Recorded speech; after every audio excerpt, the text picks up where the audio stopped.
ठाकरे गटात मोठी फूट पडली. या पक्षातील 6 खासदारांनी बंडाचं निशाण फडकवल्याची चर्चा आहे. यामध्ये खासदार नागेश पाटील आष्टीकर यांचंही नाव आहे. पण त्यांचे पुत्र कृष्णा पाटील आष्टीकर यांनी आपण अजूनही ठाकरे गटासोबत असल्याचा दावा केलाय.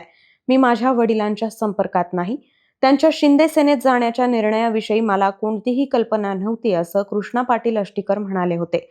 त्यांच्या या वक्तव्यानंतर ठाकरे गटाच्या उपनेत्या सुषमा अंधारे यांनी कृष्णा पाटील आष्टीकर यांना खुला आव्हान दिलंय. कृष्णा पाटील आष्टीकर यांनी आपली निष्ठा सिद्ध करण्यासाठी स्वतःच्या वडिलांचं पिंडदान करून दाखवावं, असं अंधारे म्हणाल्यात. स्वतःच्या बापाच्या प्रतिमेला त्यांनी जोडे मारून दाखवावेत, मगच आम्ही म्हणू की तुम्ही उद्धव ठाकरेंसोबत आहात, असंही सुषमा अंधारे यांनी म्हटलंय. त्यामुळे एकूणच या ऑपरेशन टायगरवरून आता आरोप प्रत्यारोप टीकांच्या फैरी झडत असल्याचं पाहायला मिळतंय.